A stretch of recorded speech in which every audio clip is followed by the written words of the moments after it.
¿sí? De recién. Es un gozo, en verdad, poder estar en esta mañana con ustedes, como dijo Dani. Mi nombre es Fernando Martínez, soy pastor en la Iglesia de la Esperanza de Wilde, ¿sí? Wilde, camino a Capital, ¿sí? La verdad nunca había venido a visitar la iglesia de Citibel, siempre tenía el deseo de hacerlo. Y hoy, bueno, ayer estuvimos hablando con el pastor Enrique y bueno, me contó que estaba con algún tema de salud, así que la realidad es que iba a estar compartiendo en Avellaneda hoy, o sea, me pidió para compartir en Avellaneda, pero estoy también trabajando los fines de semana en la Feria del Libro, sí que está en la rural, así que le digo, mira, la verdad es que por la tarde se me hace imposible. Entro a la 1 del mediodía y salgo a las 10 de la noche o como caso de ayer a las 12. Así que va a estar bastante difícil, pero entonces ahí Enrique me dijo, bueno, entonces en Citibel, ¿te parece? Bueno, dale. Lo cierto es que no sabía mucho la distancia, ¿sí? Entre Citibel y Wilde, o por lo menos le calculé un horario, y la verdad es que me olvidé que hoy es feriado. Fui a esperar el tren y estuve ahí esperando media hora el tren, así que dije, no, voy en Uber y así puedo llegar. Pero de verdad, hermanos, es un gozo y una alegría grande poder estar con ustedes compartiendo hoy la palabra de Dios. Quiero que antes de ir a la palabra podamos ir al Señor en oración y luego sí pedirle al Señor que nos hable por medio de su palabra. Como leímos hace un rato, vamos a estar leyendo 2 de Corintios, capítulo 4, a partir del versículo 7. Pero antes, como dije, oremos, ¿sí? Al Señor para que el Señor nos traiga luz y nos hable por medio de su palabra como Él quiere, ¿sí? Oramos, ¿sí? Padre Santo, gracias por este día, por esta mañana, Señor, en el cual venimos ante vos a adorar tu nombre, Señor. Hemos cantado, hemos adorado, Señor. Hemos hablado tus maravillas, tu evangelio, Señor. Hemos proclamado, Señor, con nuestras bocas, con nuestro cántico, Señor, tu grandeza, tu poder. Señor, pero en esta mañana también queremos venir ante vos para que vos, Señor, por medio de tu palabra, Señor bendita, nos puedas hablar a nuestros corazones. Señor, rogamos que tu palabra, Señor, sea clara, Señor, en nuestra mente para que nosotros podamos vivir conforme a ella. Señor, gracias por este privilegio, Señor, que tenemos de abrir tu palabra, Señor, y poder escuchar tu voz una vez más. En el nombre de Jesús oramos. Amén. Amén. Cuando tuve que elegir el texto que iba a predicar en esta mañana, lo cierto es que como no tenía mucho tiempo, lo que hice fue empezar a buscar algún texto que ya haya predicado. Y la verdad es que en nuestra iglesia, en la Iglesia de la Esperanza de Wilde, estamos predicando hace aproximadamente unos 6 meses la segunda carta del apóstol Pablo a los Corintios. Entonces empecé a buscar alguna predicación que me haya impactado, ¿sí? No porque yo la haya predicado, sino porque la palabra de Dios me haya impactado. Y particularmente hay un texto, ¿sí? En el capítulo 3, el cual de verdad fue un texto que el Señor me habló y lo he compartido no solamente en la iglesia de Wilde, sino que también lo he compartido hace algunas semanas en la iglesia IBM en Campana. Lo que quise hacer, en cierta manera, no fue repetir el mensaje, sino hacer una continuidad o tener una continuidad en este mensaje.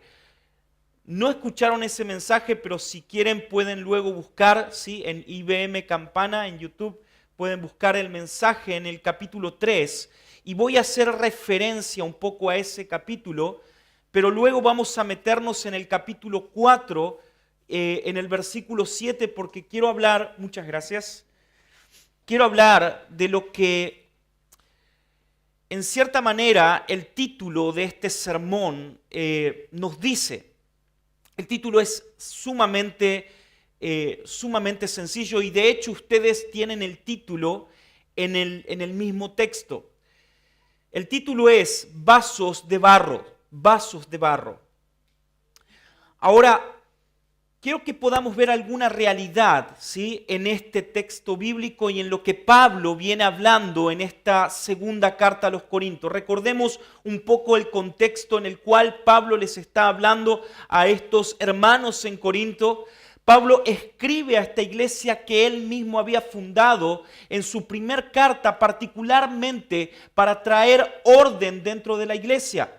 Si bien era una iglesia en la cual, según lo que Pablo mismo dice, sobreabundaba en los dones de Dios, sin duda, encontramos en la iglesia de Corinto a una iglesia sumamente, pero sumamente, hermanos, niños en la fe. O sea, eran personas que habían creído en el Evangelio de Cristo, eran personas que habían abrazado la fe en Cristo Jesús. Sin embargo, el crecimiento de estas personas o el crecimiento de esta iglesia era un crecimiento demasiado lento. Pablo en la primera carta empieza a dar ciertas pautas de cómo la iglesia no solamente debe reunirse y cómo debe ser el momento en el cual la iglesia se reúne, sino también de cómo la iglesia debe vivir, no solo puertas para adentro, sino puertas para afuera. O sea, hermanos, en otras palabras, Pablo llama a esta iglesia a vivir conforme al evangelio que habían ellos proclamado, que habían dicho creer. Ahora, algo interesante es que la Biblia, hermanos, es atemporal.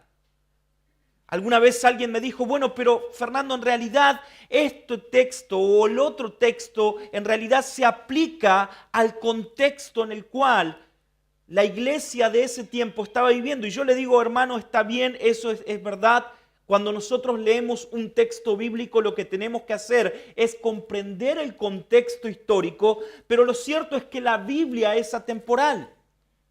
Y lo que Dios dice en la palabra, en su palabra, hermanos, era para el primer siglo de la iglesia, sin duda.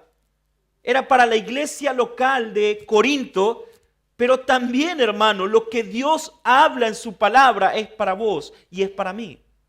Porque la palabra de Dios, hermanos, no tiene límite, no tiene un tiempo, es atemporal, como dije. Ahora, lo que Pablo va a hacer en la segunda carta es empezar a hablar. Hay cierta reconciliación de Pablo con la iglesia de Corinto. Recordemos, no solamente Pablo les da pautas de cómo deben vivir, sino que también Pablo debe arreglar algunas situaciones personales que esta iglesia tenía con Pablo. Como dije, él fue el fundador de esta iglesia. Sin embargo, la iglesia cuestionaba el liderazgo de Pablo. Ahora, hay una cierta reconciliación en la segunda carta y ahora Pablo, mejor dicho, Dios por medio de la persona del apóstol Pablo empieza a hablar a los corintios y empieza a elevar un poco más la vara. En el capítulo 3, Pablo va a definir a la iglesia de los Corintios, o mejor dicho, a los cristianos que estaban dentro de la iglesia de Corinto como, escuchen esto, ministros de un nuevo pacto. Hermanos, habitualmente cuando nosotros escuchamos hablar de ministro, ¿qué es lo primero que viene a nuestra mente? Cuando alguien nos dice acerca de un ministro, ¿qué es lo primero que viene a nuestra cabeza? Bueno, está hablando sin duda del pastor, ¿verdad? Habitualmente se asocia la idea de ministro con la idea pastoral o con el concepto pastoral del Nuevo Testamento. Sin embargo, hermanos, una cosa que la Biblia hace es definir nuestra identidad. Yo sé que esto de identidad hoy en día suena medio progre, ¿sí? Sin embargo, hermanos, de verdad, si nosotros nos centramos en lo que la Biblia hace, no solamente la Biblia nos da, como la palabra misma dice, nueva vida en Cristo Jesús. No solamente la Biblia nos dice que Cristo nos ha dado salvación, y eso es verdad. No solamente la Biblia nos dice que Dios por medio de Cristo nos ha dado ingreso a la vida eterna, sino que también la Biblia nos dice que Dios por medio de Cristo nos da una nueva identidad. Hermano, yo no sé si sabías, pero tu identidad fue destruida por el pecado. Mi identidad fue destruida por el pecado. El pecado lo que hizo fue destruir la identidad del hombre. Cuando hablamos de identidad, hermano, estoy hablando particularmente del momento de la creación y de aquel momento en el cual el hombre estaba con Dios en comunión. Cuando el hombre peca, el hombre, ¿qué es lo primero que empieza a hacer? Empieza a cambiar el concepto que él tenía o que Dios le había dado de sí mismo.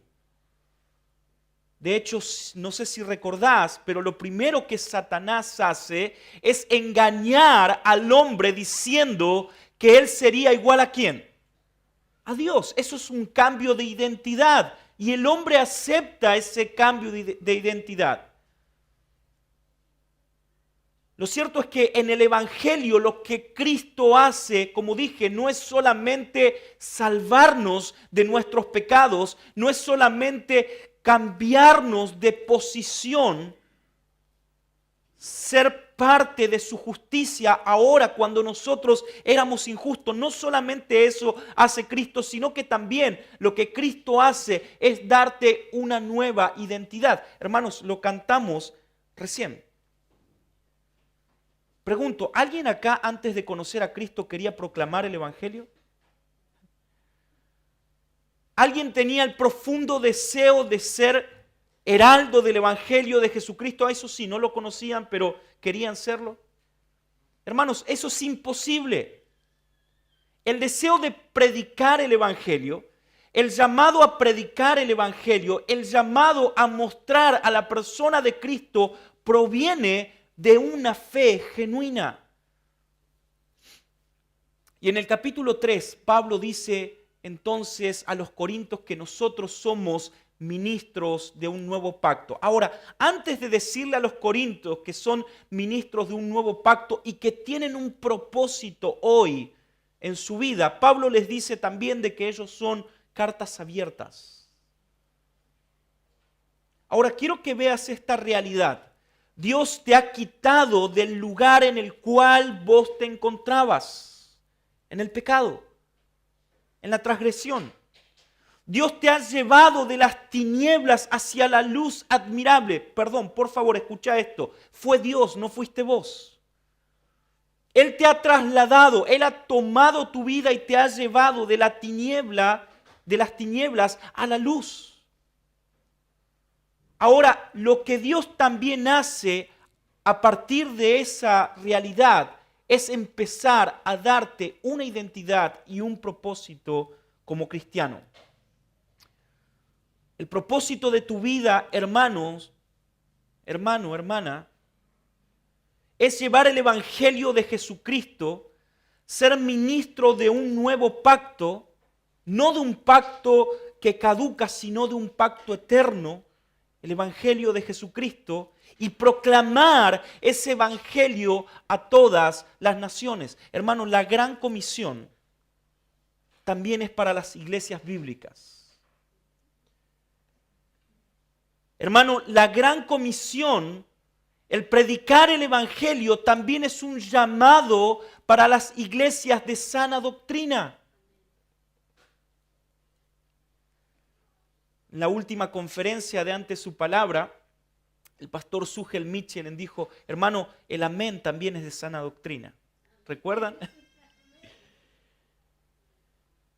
Hermano, Dios te ha llamado a predicar el Evangelio. Hermano, el amén también es de sana doctrina. Dios te ha llamado a predicar el Evangelio. Hermano, Dios te ha llamado, es tu meta. Es tu llamado. Somos llamados a ser ministros de un nuevo pacto. Ahora, mi pregunta, hermano, hermana, es, ¿qué nos está pasando? ¿Qué nos pasa a nosotros, los reformados, que creemos que la idea de predicar el Evangelio, por ejemplo, en las calles o en los trenes, es algo que no nos pertenece?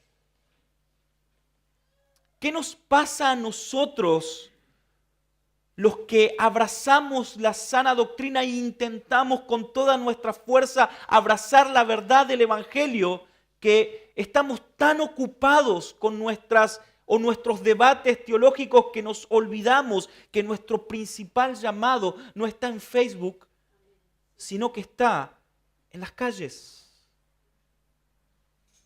predicando el Evangelio?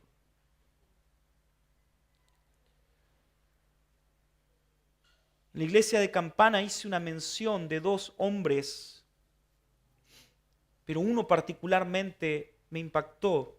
Cuando comencé a estudiar en el seminario, el primer seminario que estudié a los 17 años cuando conocí al Señor, fue el seminario nazareno. Y hermanos, ahí me volvieron loco con la vida de un hombre llamado John Wesley.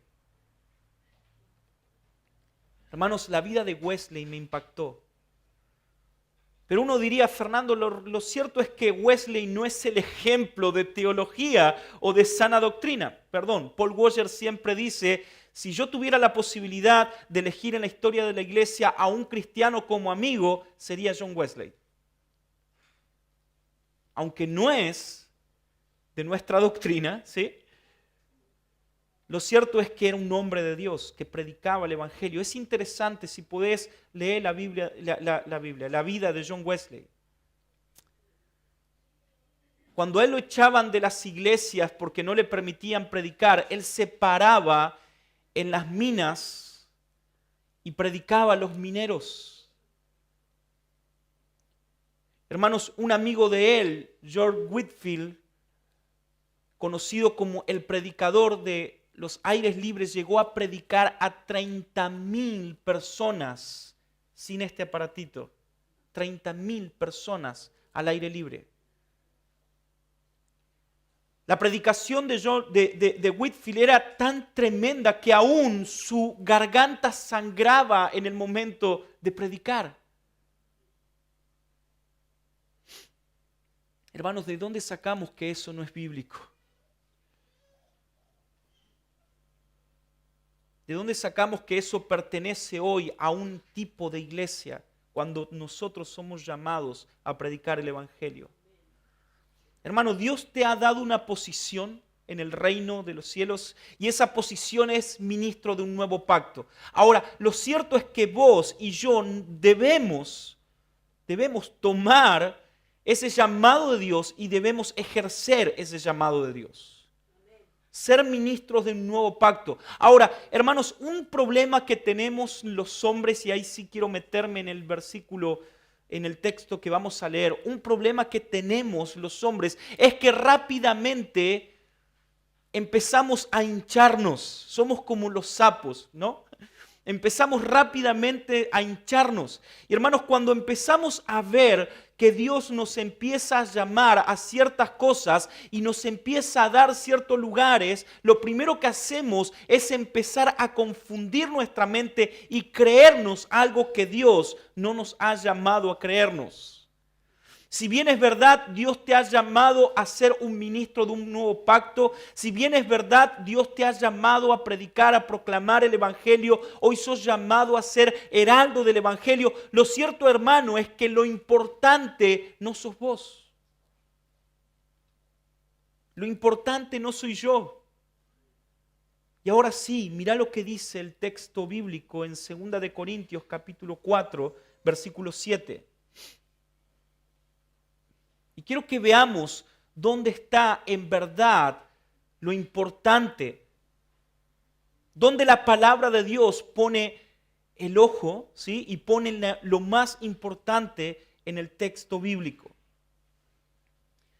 Capítulo 4, versículo 7 dice, pero tenemos, miren esto, este tesoro en vasos de barro, para que la extraordinaria grandeza del poder sea de Dios y no de nosotros.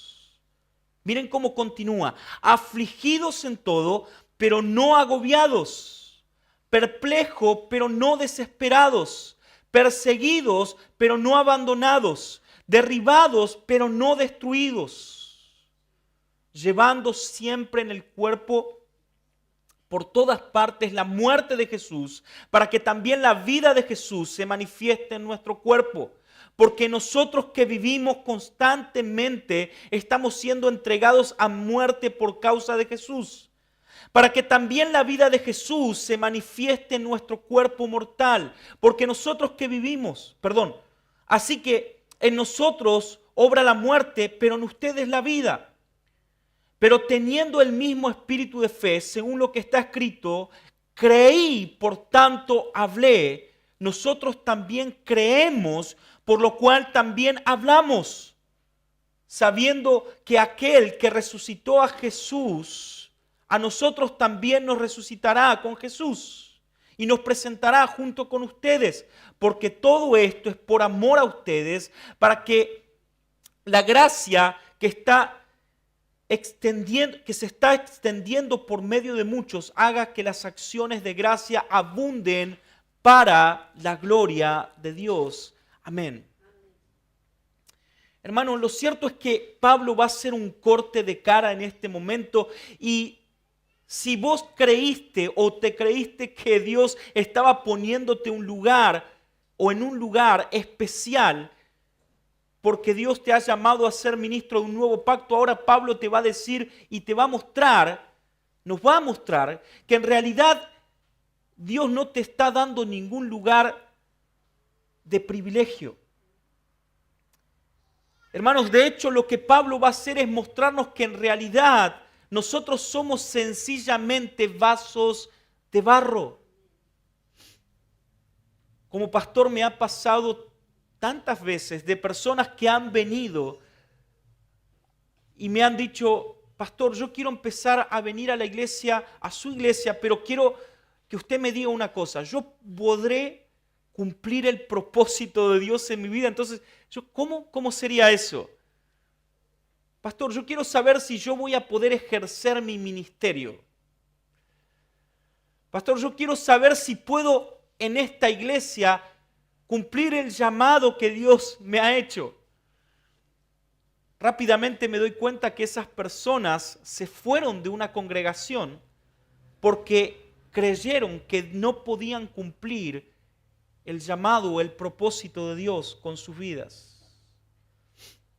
Hermanos, en otras palabras, esas personas creen que lo importante y lo que a Dios en verdad le importa es lo que quieren o lo que Dios quiere hacer con ellos. Sin embargo, lo que Pablo nos va a decir en este capítulo 4, versículo 7, lo primero que él dice es que tenemos un tesoro. Y hermanos, ese tesoro no sos vos ni soy yo. Nosotros somos el recipiente, somos el vaso. Que tenemos un tesoro en vasos de barro. En otras palabras, Pablo te está diciendo que vos y yo sencillamente somos vasos de barro. Hermanos, no solamente Pablo está mostrándote que no hay importancia en vos, en una vasija, sino lo que él te está diciendo es que Dios utiliza esto que no es importante para llevar su gloria.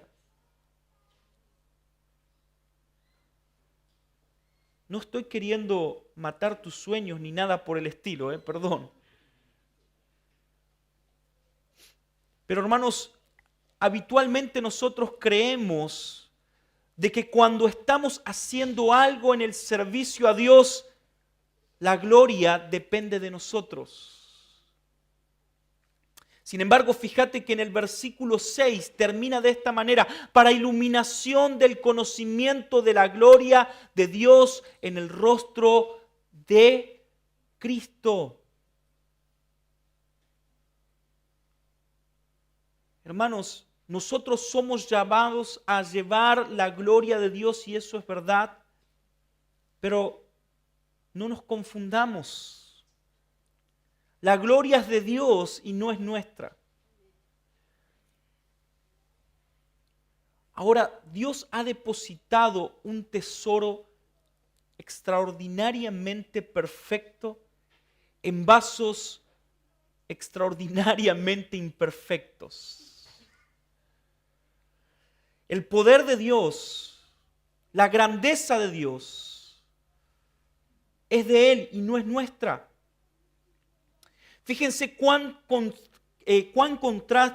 contraste hay entre la luz del Evangelio y las vasijas de barro.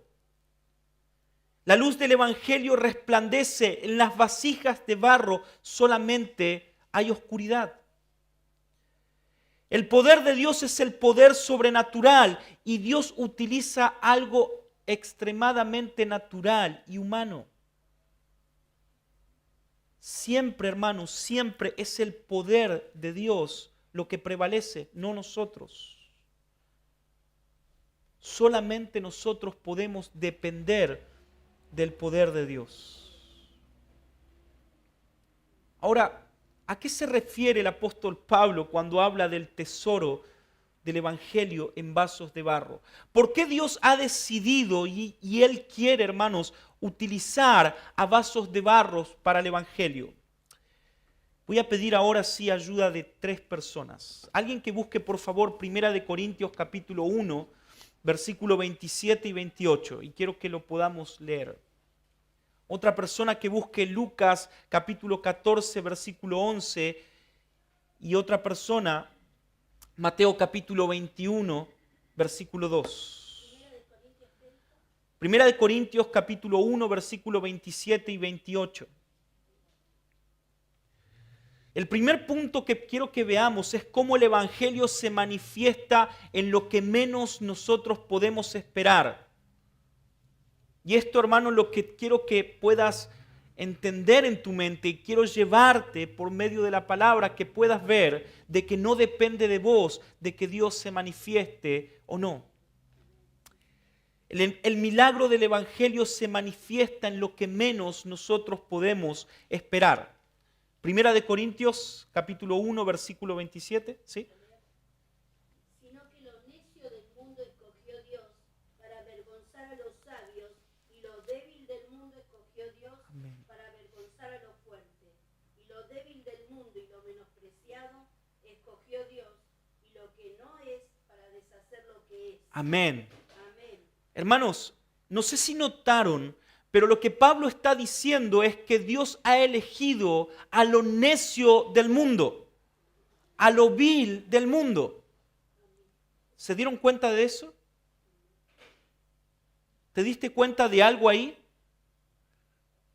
Pablo está poniéndote en esa lista. Hermanos, habitualmente nosotros creemos que estamos muy por encima de lo que en realidad somos. Pablo está diciendo de que Dios se ha manifestado en personas viles y menospreciadas. Y hermanos, no está hablando de los corintios solamente, también está hablando de nosotros. Dios se ha manifestado, el Evangelio de Cristo se ha manifestado en personas que no comprendían, en personas en las cuales no había luz. El Evangelio de Jesucristo se ha manifestado en lo necio y en lo vil de este mundo, en nosotros.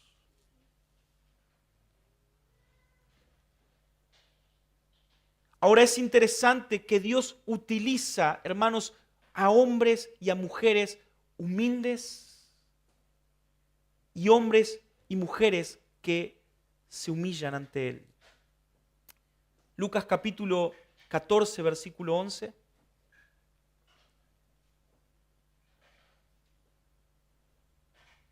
¿Alguien lo tiene para compartir?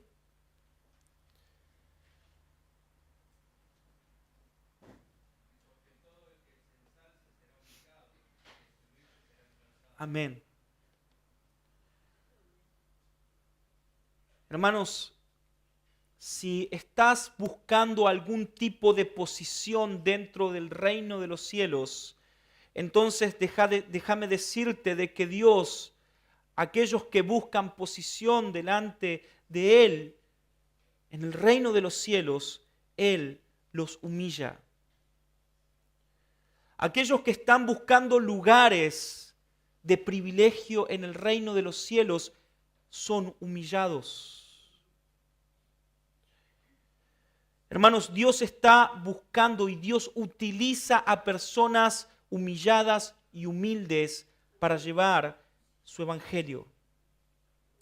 Dios no utiliza a soberbios.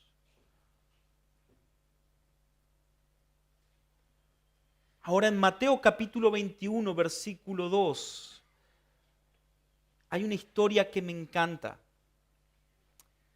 Es el momento en el cual encontramos la entrada triunfal de Jesús en Jerusalén. Y hermanos, en esta entrada triunfal encontramos a Jesús entrando en un ¿qué?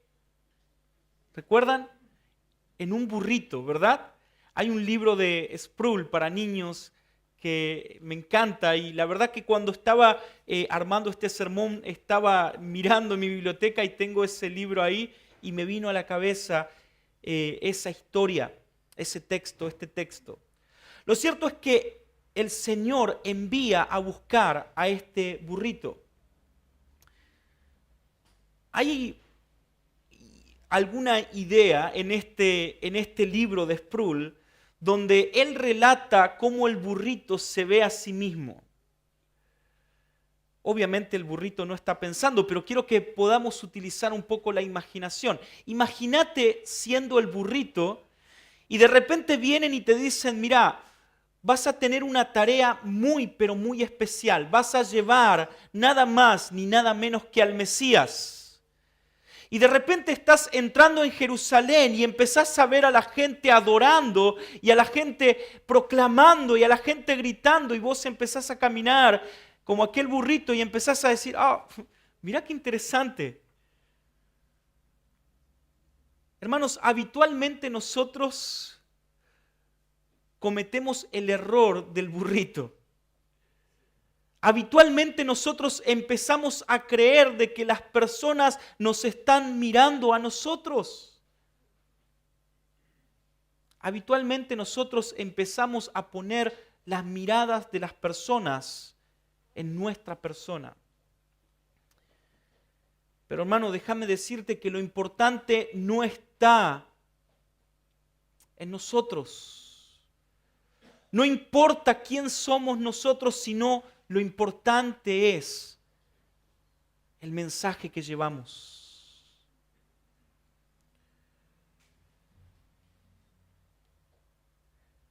Lo importante está en la persona de Jesucristo. Lo importante está en la obra que Él ha hecho por nosotros y por aquellos que están perdidos en sus delitos y en sus pecados. Lo importante está en la cruz de nuestro Señor Jesucristo. Lo importante está en su ministerio y no en tu ministerio. Lo importante está en su obra y no en la tuya.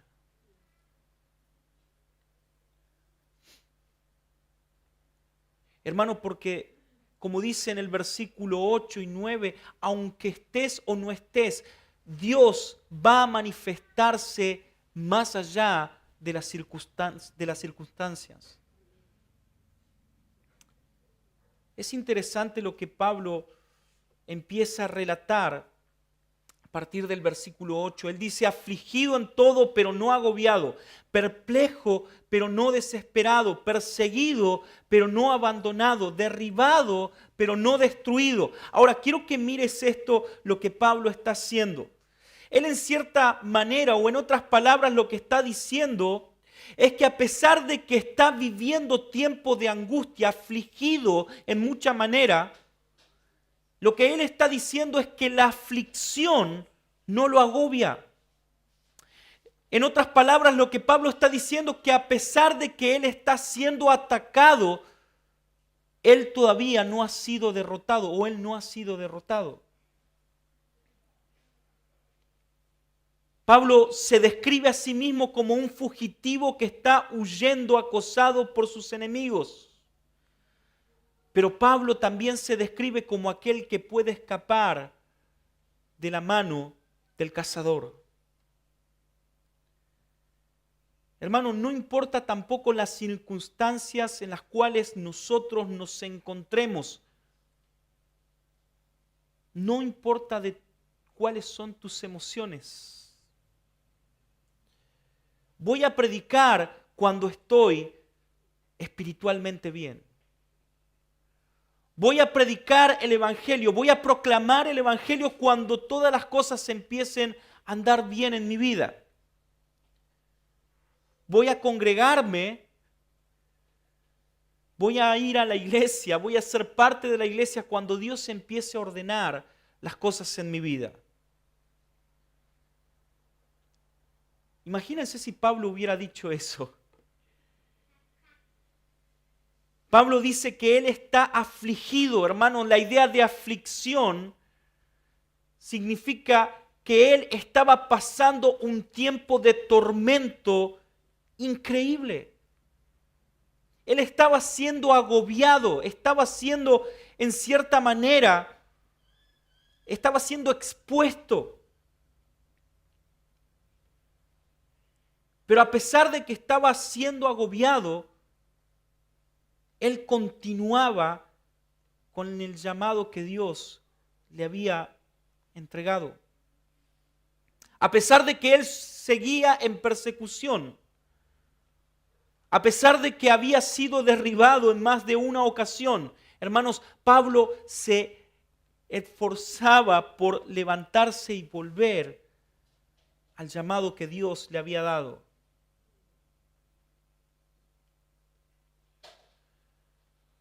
Hermano, Dios te ha llamado a predicar el Evangelio y sencillamente ese llamado lo tenés porque has creído en Él.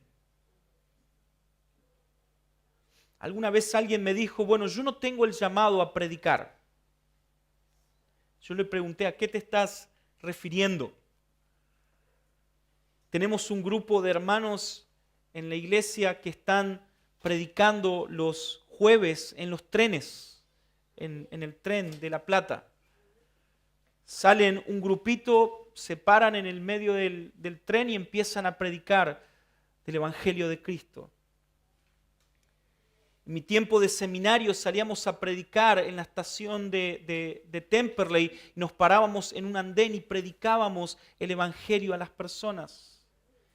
Y ahí alguna vez alguien me dijo, yo no tengo ese llamado. Y yo dije, ¿creíste en Cristo? ¿Creíste en Jesús? Hermano, te pregunto, ¿has creído en Cristo Jesús?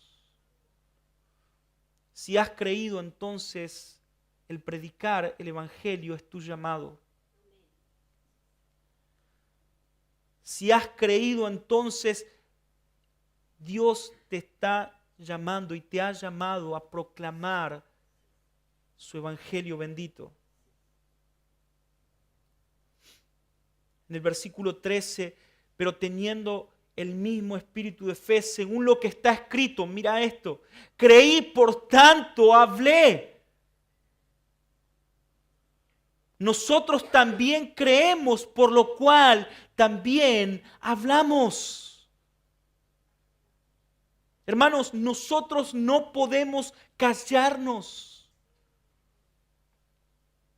Como iglesias de sana doctrina, como iglesias que amamos la palabra y que creemos en el poder del Evangelio, no podemos estar callados. Yo no puedo comprender de que un joven en la universidad no predique el Evangelio. No puedo creer que un hermano que esté sentado en este lugar y que diga ser de sana doctrina en su trabajo no esté constantemente predicando el Evangelio. No, es que no se da la oportunidad. ¿Cómo? Hermano, Dios te ha llamado a predicar el Evangelio. Si has creído, entonces has sido llamado a predicar. Este llamado es específicamente a todos los que han creído. Hermanos, tenemos la confianza en el extraordinario poder de Dios. Otra vez te digo, no confundas tu llamado o el llamado que Dios te ha hecho con lo que Dios hace.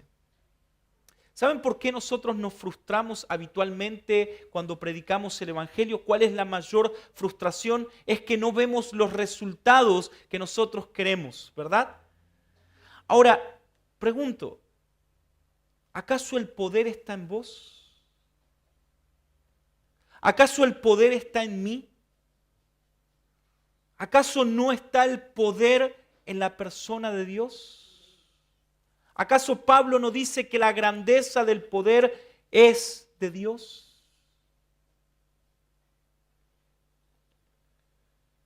Hermano, confiamos en que quien transforma, quien cambia, quien da vida es Dios y no nosotros. Ahora, esto no significa que no debemos hablar.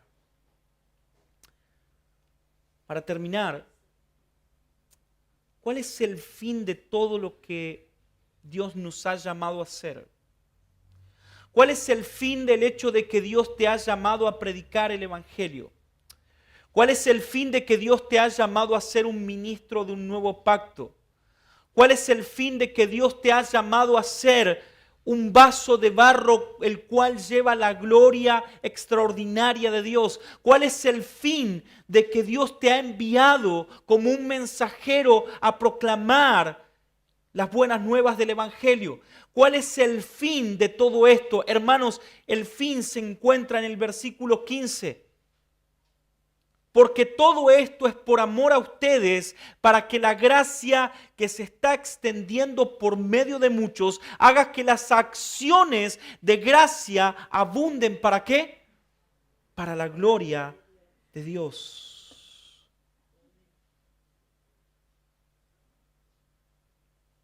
Hermanos, si hoy nos levantamos y vinimos a este lugar a adorar a Dios, es para su gloria. Si hoy me levanté y hice una travesía para venir de Wilde hasta Citibel, hermano, perdón que lo diga así, pero no fue para caerte bien, no fue para conocerte particularmente, fue porque quería y tenía el profundo deseo de llevar gloria al reino de Dios.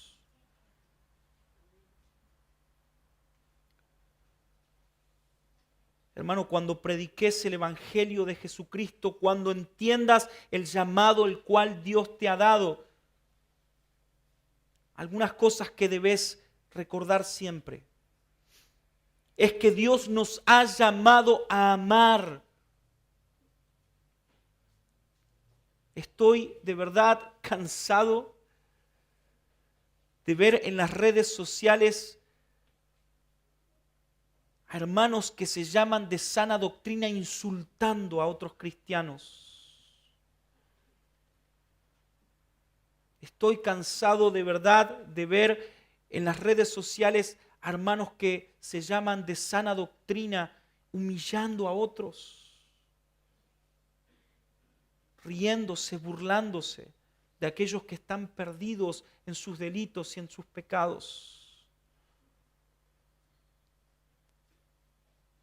Estoy cansado de ver cómo nos reímos de otras denominaciones o otras iglesias, cuando nosotros deberíamos ser los primeros en llevar el Evangelio a ellos.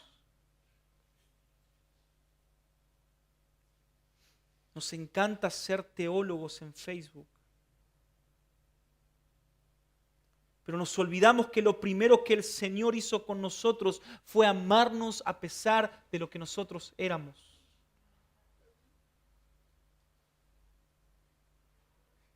Nos olvidamos que el mandato de nuestro Señor es el amarnos unos a otros.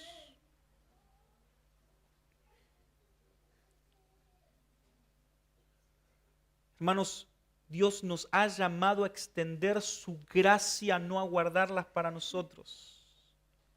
Miren cómo continúa en el versículo 15. Porque todo esto es por amor a ustedes. Miren esto, por favor, porque nosotros proclamamos las doctrinas de la gracia. Yo, hermanos, amo las doctrinas de la gracia. Quítenme las doctrinas de la gracia y no voy a tener nada. Ahora, por favor, mira esto en el versículo 15. Para que la gracia que se está extendiendo por medio de muchos, hermano, la gracia no es para mostrar cuánto has leído de Juan Calvino. La gracia es para que se extienda. La gracia no es para vos solamente, la gracia también es para aquellos que están muertos en sus delitos y en sus pecados. ¿Cómo no nos duele esto, hermanos?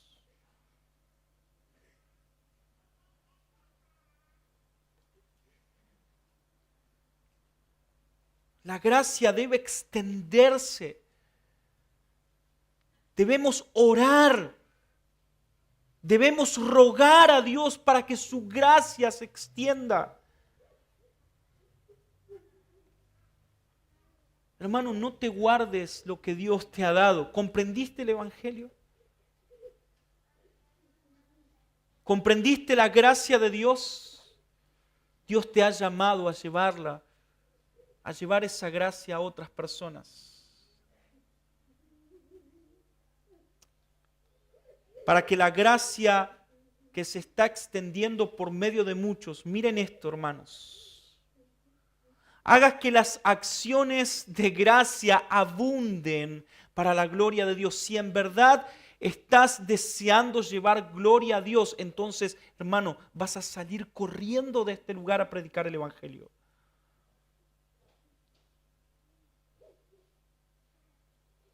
Si en verdad estás afligido y tenés el deseo de que Dios sea glorificado, entonces vas a salir de este lugar pensando en predicar el Evangelio de Jesucristo. Porque, hermanos, nuestro llamado es hacer que las acciones de gracia a Dios abunden. Nuestro llamado es que las acciones de gracia a la gloria de Dios abunden.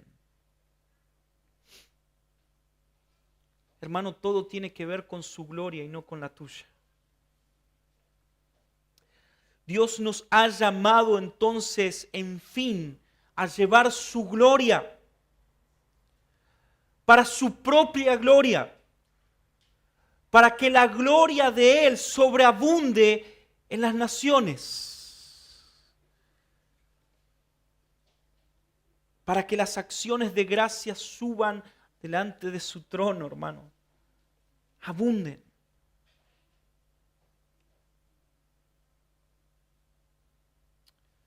No te olvides del llamado que Dios te ha dado.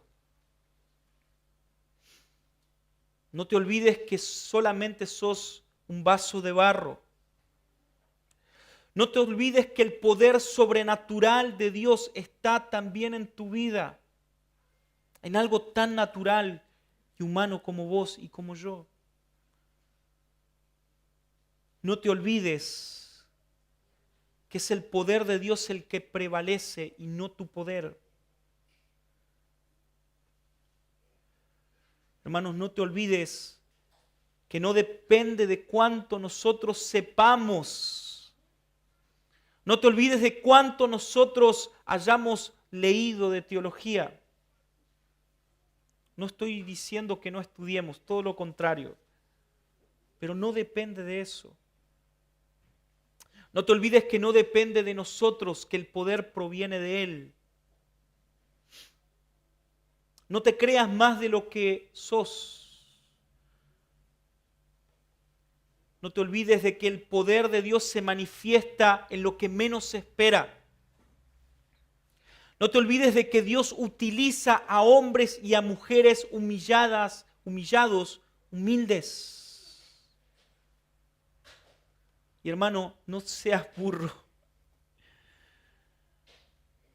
No creas que te están mirando a vos, están mirando al Rey.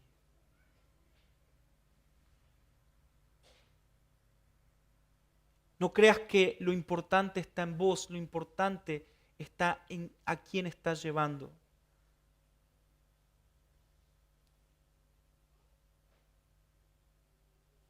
No me digas que las circunstancias no te permiten ser lo que Dios te ha llamado a ser. Si me decís eso, explícaselo por favor a Pablo.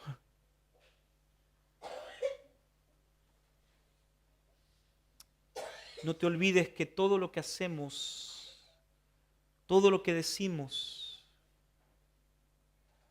todo lo que podemos hacer es para llevar gloria a su nombre.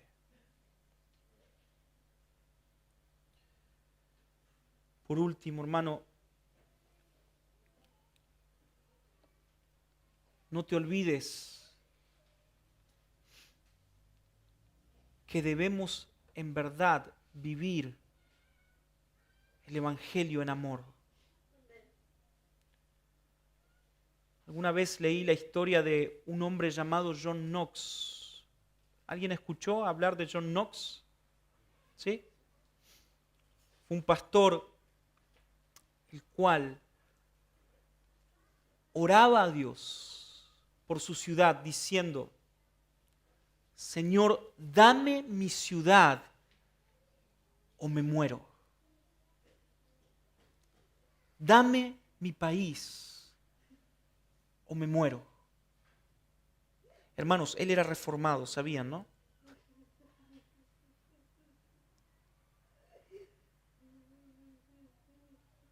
No podemos mirar nuestra ciudad, nuestro país y no dolernos en nuestros corazones. Hermanos, son personas camino al infierno. La gente está caminando al infierno. Y nosotros caminamos entre ellos como si nada.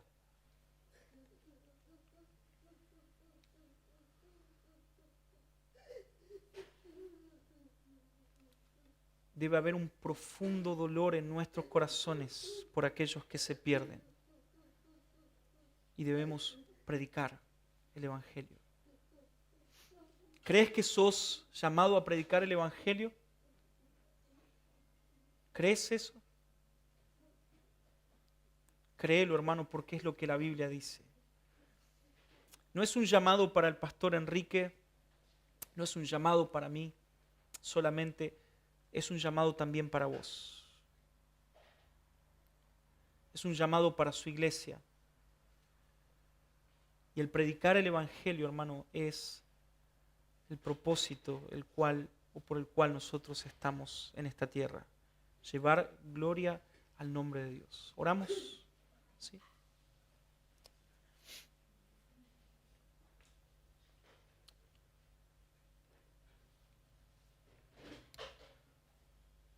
Padre amado, gracias por tu palabra, Señor. Gracias por tu bondad con nosotros.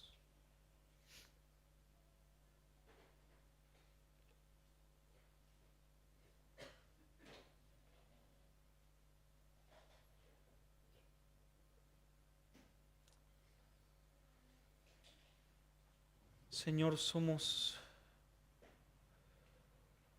hombres y mujeres tan imperfectos.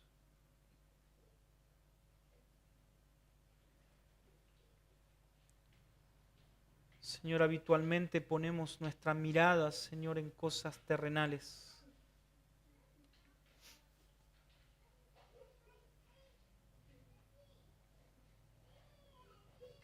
Padre, quiero rogarte que nos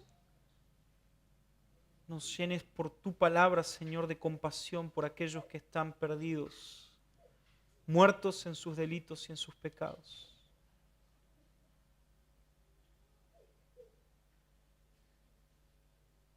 Señor, llévanos a sentir esa misma compasión que vos sentiste por aquellos que no te conocen, Señor. Llévanos a sentir lo mismo, Señor.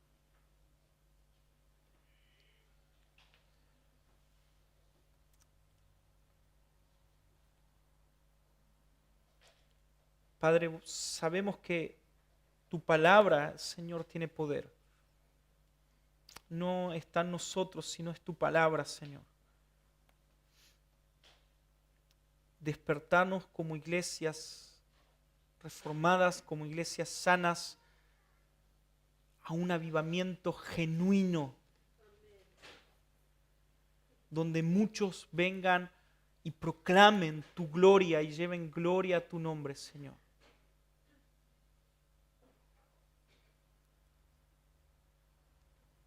Mostrarnos la necesidad de predicar y proclamar tu evangelio a aquellos que se pierden. Te lo rogamos, Señor, en el nombre de Cristo. Oramos. Amén.